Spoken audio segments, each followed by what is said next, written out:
Ito guys yung bignay o bugnay.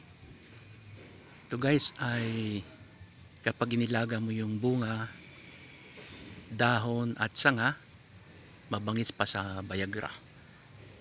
Yan guys. Mas mabangis pa sa Viagra ito guys pag naglaga ka nito guys.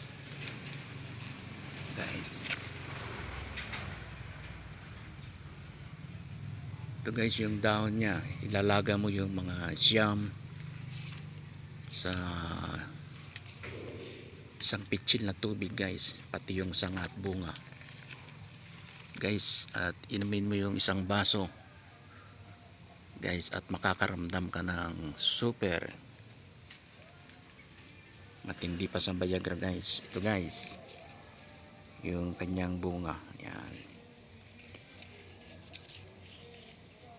guys. Oh, ito guys pwede nang kung merong buhat sipong ka rin, kumain ka nito guys.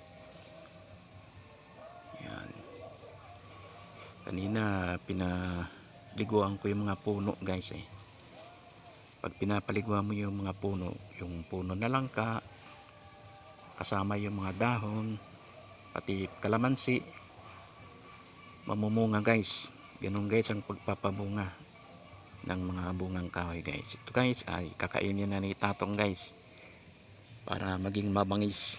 Yan guys.